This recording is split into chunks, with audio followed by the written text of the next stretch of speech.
Olá, gente, tudo bom? Seja bem-vindo a mais um vídeo do nosso canal. Hoje nós vamos falar sobre esse tema que é um tema polêmico, desejado, muito pesquisado, que é o jejum intermitente. Tem gente que faz, tem gente que não suporta, diz que não consegue, outros é a melhor coisa do mundo. Mas o que nós vamos fazer hoje nesse vídeo? Vamos colocar tudo na luz da ciência, à luz da ciência. Falar sobre jejum intermitente, o que nós já temos de embasamento científico e falar sobre a minha experiência prática de consultório para vocês. Então, desde já, se você ainda não está inscrito aqui no canal, já clica aqui embaixo, te inscreve no canal, clica no sininho para toda vez que eu postar um vídeo você já saber que eu estou postando esse conteúdo e, por favor, né, já deixa o teu like aqui. Vamos lá. Primeiro, jejum intermitente. A pergunta que mais me fazem sobre o jejum é se ele funciona. Eu gosto de rebater essa pergunta com outra pergunta, mas funciona para quê? Qual que é o teu objetivo com o jejum intermitente? Pois o jejum ele não tem apenas um propósito. A grande maioria das pessoas, talvez seja inclusive você que está aqui assistindo esse canal, a grande maioria das pessoas tem objetivo com o jejum apenas o emagrecimento e é por isso que ele ficou muito famoso. Não é esse o único benefício, mas a grande dúvida é, funciona? E eu tenho certeza que quando vocês me perguntam isso, vocês estão me perguntando se emagrece. Então, primeiro de tudo, sim, o jejum intermitente tem a capacidade de emagrecer e de modificar a composição corporal. Ou seja, diminuir percentual de gordura, manter percentual de massa magra e dessa forma te emagrecer. Porque emagrecer não é somente perder peso, né? Tem gente que confunde emagrecer com perder peso. Na verdade, emagrecer é perder gordura. Perder peso é perder peso, pode ir gordura junto, pode ir massa muscular junto, massa óssea junto, algumas vezes. Então, o jejum ele tem a capacidade e a possibilidade de te emagrecer, que é fazer você perder gordura corporal, manter massa magra e com isso ter mais saúde. Tem alguns estudos, inclusive um bastante interessante, que ele ficou, na verdade, pesquisando e procurando se o jejum intermitente tinha a capacidade de ser melhor do que apenas restrição calórica isolada. Vou exemplificar aqui para vocês. Dividiram em dois grupos, dois grupos de mulheres obesas. As mulheres consumiam a mesma quantidade de calorias, ou seja, a mesma dieta. A diferença foi que uma delas, desse grupo, ficou fazendo jejum intermitente de uma forma que é super conhecida, que vocês já devem conhecer, que é da janela alimentar e a janela de jejum, que a gente chama esse jejum de TRF, que é o Time Restricted Feeding. Então, o primeiro grupo ficou nesse jejum TRF, se alimentava durante 8 horas e as demais horas permanecia em jejum, a mesma quantidade de calorias desse outro grupo, que estava também fazendo uma restrição calórica. E o que eles observaram? Que os dois tinham a capacidade de gerar emagrecimento, tanto quem estava no jejum, tanto quem estava fazendo a restrição calórica. Mas outras questões foram observadas também. Mudança de taxa de perfil de metabólicas, como por exemplo, melhora do perfil lipídico, melhora do colesterol no grupo do jejum intermitente. Foi observado também que quem praticava o jejum intermitente tinha a tendência muito melhor e maior de, digamos, manter o peso que foi perdido, de manter o foco naquela dieta, naquela disciplina, ao contrário de quem estava fazendo apenas a restrição calórica. Quem fez a restrição calórica, e isso também é mostrado em outros estudos, eu vou colocar todos os links aqui para vocês, o que acontece? Essa pessoa ela perdia muito mais o foco, 6 meses em seguida, ou até menos, ela recuperava todo aquele peso perdido. E já quem implementava um regime de jejum intermitente, conseguia sim um resultado melhor e mais duradouro. Então eles estudaram normalmente, isso foi por volta de 1 ano. Então essas pessoas conseguiram manter o emagrecimento durante esse 1 ano. Então a pergunta de vocês essa primeira pergunta. Será que jejum funciona? Ele funciona sim. Funciona se bem aplicado, funciona se você tiver realmente passado por todo um período de adaptação. E eu acho que essa é a dúvida número 2. Vamos lá. Me perguntam sempre no consultório, Amanda, quantas horas eu tenho que ficar de jejum? 12, 14, 16, 24? Quantas vezes eu tenho que permanecer em jejum para emagrecer? Será que existe essa regra? Bom, existe. Na verdade é o seguinte, bora começar desde o começo, eu vou falar bem explicadinho para você que quer entender de verdade. Quando nós não estamos em jejum, imagina, nós somos acostumados, desde a infância, né, gente, a comer café da manhã, almoço e jantar. É isso que nós estamos acostumados, né? Nossa avó adorava dar nosso cafezinho da manhã, ainda dava um lanche da tarde. Ou seja, o brasileiro é acostumado a fazer 3 refeições mais os snacks. Quem faz esse tipo de alimentação não consegue produzir uma substância chamada corpo cetônico. Eu não sei se vocês já ouviram falar sobre isso, mas quem gosta de jejum com certeza já ouviu. Então, quem consome café da manhã, almoço, jantar, ainda coloca uns lanchezinhos no meio, não produz corpo cetônico e só utiliza um tipo de via metabólica, ou seja, só utiliza a via da glicose. Só sabe utilizar essa via da glicose, que é muito mais fácil. Ou seja, o teu corpo só tira energia de glicose. E aí, quando você fica sem consumir a glicose, o teu corpo fica meio perdido sem saber o que fazer. O objetivo do jejum é que quando você ficar em jejum, o teu corpo não vai ter aquela glicose para consumir, porque ele não vai ter, porque você vai estar em jejum. O teu corpo vai começar a produzir, teu fígado vai produzir uma coisa chamada corpos cetônicos. Esses corpos cetônicos, se eu colocar aqui o nome dele para vocês, para quem quiser saber mais, acetacetato, beta-hidroxibutirato, acetona, eles conseguem ser fonte de energia para o teu corpo, que não está utilizando a glicose e que vai utilizar quem? O corpo cetônico. E a partir daí, sim, com essa fonte nova de energia, você vai aprender a funcionar de uma outra maneira. E aí, como que responde essa pergunta? Mas Amanda, eu devo fazer todo dia? Amanda, eu devo ficar quantas horas em jejum? Pensando na fisiologia somente, quando nós estamos 12 horas de jejum apenas, isso é considerado um jejum fisiológico. Ou seja, é produzido muito pouco corpo cetônico. Cerca de 0,2, no máximo até 0,3.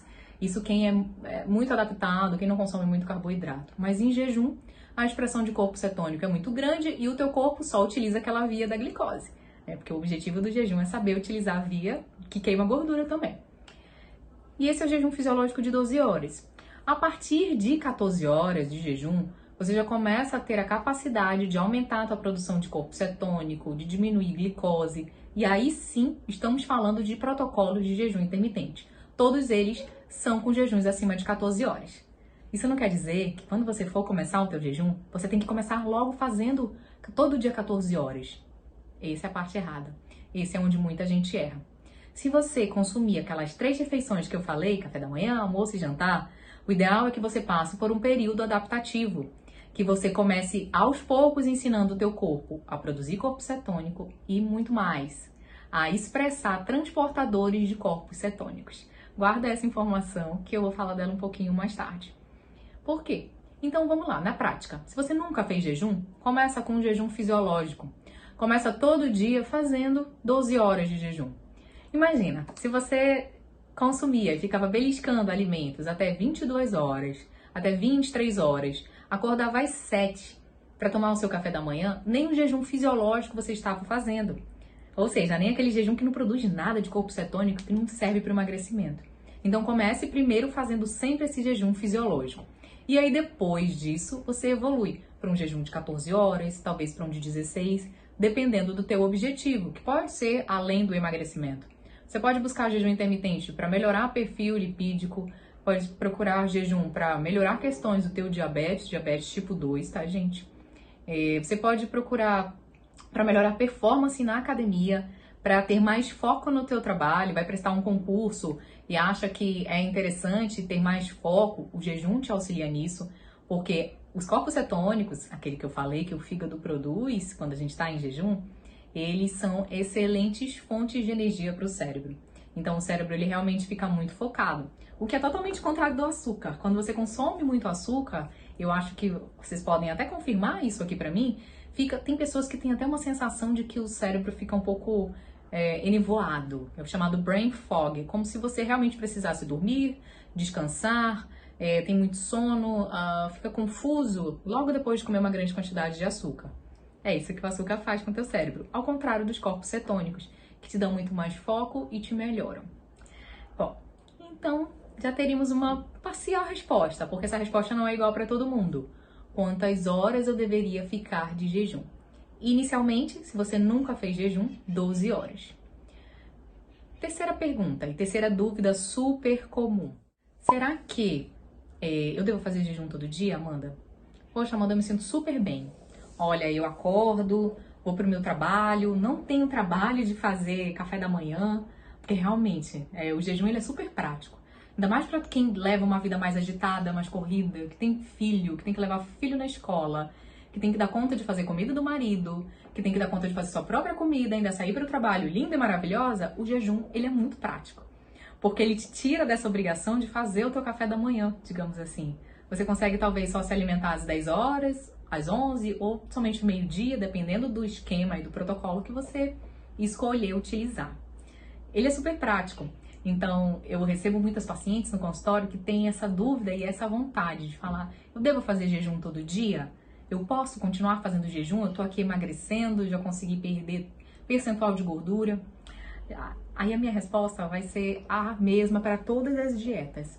Nenhuma dieta, nenhuma estratégia, ela deve ser utilizada durante muito tempo, sabe? Por quê? Senão todos nós, o nosso corpo, ele é uma máquina sensacional, né? Ele se adapta. Então o teu corpo ele vai se adaptar àquele jejum e ele não vai passar por ciclos que devem ser passados. Eu vou colocar aqui embaixo um quadrinho. E esse quadro ele foi retirado de um artigo, que é um artigo de 2019, é um artigo muito interessante. Ele realmente veio para comprovar muitas das bases fisiológicas do jejum que nós queríamos comprovar. Esse artigo ele fala o seguinte: ele fala do período adaptativo, que acabei de falar para vocês que é preciso que todo mundo passe antes de realmente se jogar numa jornada de jejum de 24 horas, digamos assim. Mas ele fala também de algo muito interessante, que é preciso ciclos. Ou seja, você precisa de períodos de jejum, mas você também precisa de períodos alimentados, para que o teu corpo e a tua célula consiga o que ele chama de resiliência celular. Esse, no final, é todo o objetivo do jejum. A tua célula fique resiliente, ou seja, apta a lidar com as mudanças.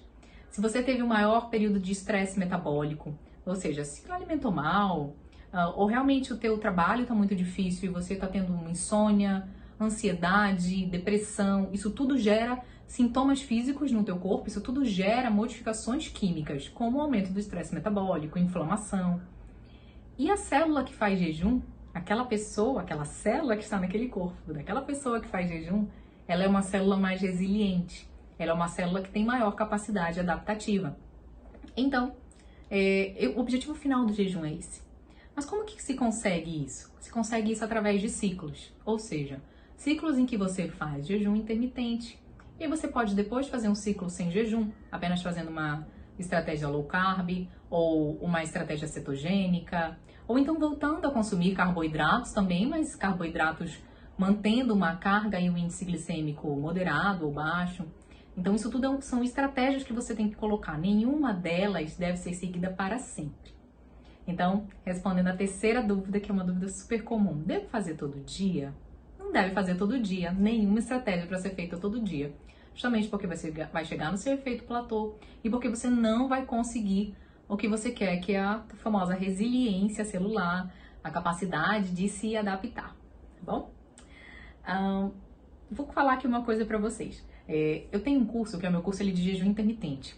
E eu aplico esse curso há um tempo, as minhas alunas, elas têm bastante resultado. E uma das grandes dúvidas é justamente essa. Elas começam a se sentir muito bem. Começa a nossa primeira semana de adaptação, algumas antes não faziam jejum, e logo na segunda semana, elas percebem que elas teriam, digamos assim, a capacidade de ficar mais tempo em jejum. Ou seja, passar 16 horas sem se alimentar. Algumas que têm maior facilidade ainda, poderiam ficar até 24 horas. Então a dúvida é sempre a seguinte: mas Amanda, por que eu não posso logo fazer esse jejum de mais tempo? Por que eu não posso ficar mais tempo sem me alimentar? A verdade é que a grande maioria associa quanto maior tempo em jejum, maior seria a perda ponderal. Ou seja, então você conseguiria emagrecer se ficasse mais tempo em jejum. E não é dessa forma que acontece. Muito pelo contrário, se você erra demais nessa quantidade de ficar em jejum e não consome as calorias que talvez deveria, os nutrientes que deveriam, você pode desnutrir o seu corpo, você pode modificar muito a tua microbiota, que é a tua famosa flora intestinal, que não é flora intestinal, mas é modificar a tua microbiota. Isso não é bom para o emagrecimento. você poderia gerar uma grande quantidade de estresse. Isso se transforma em estresse metabólico para o teu corpo, que também não é interessante para quem está aplicando jejum intermitente. Então, apesar de muitas vezes você conseguir ficar 16 horas em jejum, isso não quer dizer que esse jejum está sendo utilizado pelo teu corpo. E aí, lembra aquela informação que eu falei para vocês? Que tinha alguma coisa que eu ia comentar depois? Que era a questão dos transportadores de corpo cetônico? Bom, quando a gente fica em jejum, o nosso corpo, através do fígado, ele começa a produzir esses corpos cetônicos, que eu já falei para vocês. Beta-hidroxibutirato, acetacetato, cetonas. E esses corpos cetônicos vão ser a nossa fonte de energia. Vamos utilizar ela para poder ter mais foco, concentração. Esse corpo cetônico, ele tem, na verdade, algumas propriedades, inclusive sinalizadoras de moléculas. Elas modificam muitas estruturas no nosso corpo, melhorando a inflamação. Mas o fato deles começarem a ser produzidos, ele não quer dizer que eles vão ser utilizados. Existem pessoas, ainda mais aquelas que estavam naquela dieta mais comer de 3 em 3 horas, comer muito fast food, que consumia muito açúcar, muito pão, antes de começar o jejum, essas pessoas não têm um transportador de corpo cetônico. Porque o nosso corpo funciona assim. Eu produzo algo aqui, mas eu vou utilizar no corpo inteiro. Ou então eu produzo aqui e vou utilizar na pontinha do meu pé. E essa molécula, ela precisa ser transportada por alguma coisa. Ela não sai solta por aí, se aventurando no nosso corpo. Ela precisa ser transportada. E como o nosso corpo estava super acostumado a consumir somente açúcar, farinhas, fast food, alto índice glicêmico, nosso corpo não precisava desse transportador de corpo cetônico, porque a gente não produzia corpo cetônico. Então, para que ele ia estar produzindo isso? Nosso corpo é super inteligente. Então, ele não tinha. E aí, o primeiro passo, quando você começa a produzir, depois que você começa a produzir esses corpos cetônicos, por causa do jejum, é depois expressar esses transportadores. Então, não adianta querer começar a fazer jejum. Hoje eu comi demais, tô aqui super arrependido porque fui para as minhas férias, vou passar 24 horas de jejum. Essas 24 horas que você vai passar de jejum não vai funcionar do ponto de vista metabólico do jejum intermitente. Ele pode funcionar como restrição calórica apenas, você pode se espoliar, comer menos nutrientes talvez, e aí até emagrece não, até perde peso, mas não emagrece de forma saudável. Para o benefício do jejum, é preciso que você produza corpo cetônico e expresse esse corpo cetônico, esse transportador de corpo cetônico. É uma molécula que vai, tipo um Uber. Ele vai pegar o corpo cetônico, o corpo cetônico precisa sair deste local para ir para outro. Ele foi produzido no fígado, mas ele precisa atuar em alguns órgãos específicos. Quais são esses órgãos específicos? Ele atua no cérebro, melhorando teu foco, tua concentração, tua capacidade de tomada de decisão. Isso é muito interessante para o jejum. Tem pessoas que trabalham com atividades que precisam de muita concentração. Então, praticar o jejum é sensacional por esse motivo. O corpo cetônico atua no teu coração, diminuindo frequência cardíaca, diminuindo pressão arterial. Ele trabalha no teu trato gastrointestinal, renovando o microbiota, ou seja, modificando inclusive o tipo de bactéria que tem lá dentro. Pessoas que têm gastrite, pessoas que têm muito problema com o abdômen que fica distendido, episódios de diarreia e constipação. Então, esses corpos cetônicos vão lá atuar diretamente no intestino. Atua no músculo. Isso é uma grande dúvida de se achar que fazer jejum emagrece e perde massa muscular. Isso não é verdade. Ele dá a capacidade do músculo ser mais resiliente, do músculo produzir mais hipertrofia, mas é claro, se você estimular o teu músculo. Não dá pra você querer ter hipertrofia, aumentar a massa muscular, se você não faz uma atividade física resistida, por exemplo, como musculação, como crossfit, se você apenas corre. Ou se você apenas está fazendo alguma outra atividade que não gere uma resistência ao teu músculo. Mas, se você fizer isso e fizer o jejum intermitente, você vai ter mais expressão, sim, de hipertrofia. Então, além disso, onde mais que o corpo cetônico vai atuar? Na tua gordura. Ele vai impedir que aquela célula de gordura, que ela era bem pequenininha, que ela aumente. Ele vai fazer com que o teu corpo comece a utilizar esses estoques de gordura que estava lá estocado. Você que comeu muito, exagerou, comeu mais do que deveria, aquela gordura ela não é utilizada para tua energia, ela é armazenada em forma de gordura, famosa pochete que fica aqui do lado, a famosa gordura no fígado, o famoso abdômen em véu que fica aqui embaixo. E o jejum, através da produção desses corpos cetônicos e sinalização, vai fazer com que você pegue e comece a utilizar essas gorduras que estão, digamos assim, armazenadas. Você vai quebrar essas gorduras e vai transformá-las em ácido graxo e em corpo cetônico. E assim que começa todo o processo de emagrecimento. Bom, então, gente, esse foi o nosso primeiro vídeo para falar sobre jejum intermitente. Ainda tem muito assunto, muito tema. O que quebra o jejum? O que não quebra jejum? Como deveria ser a tua janela de alimentação? Como deveria ser a tua primeira refeição logo depois que você quebra o jejum? Será que isso tem influência? Isso tem grande influência tanto no sucesso quanto na falha de quem começa todo esse processo de jejum intermitente, mas isso serão cenas para os próximos vídeos. Então, desde já, muito obrigada. A gente se vê no próximo. Não esquece, se tu ainda não curtiu, curte agora. Daqui a pouco vai ter mais vídeos. Se inscreve no canal, aciona lá aquele sininho que tá aqui em algum local para tu não perder o próximo vídeo. Então, até mais!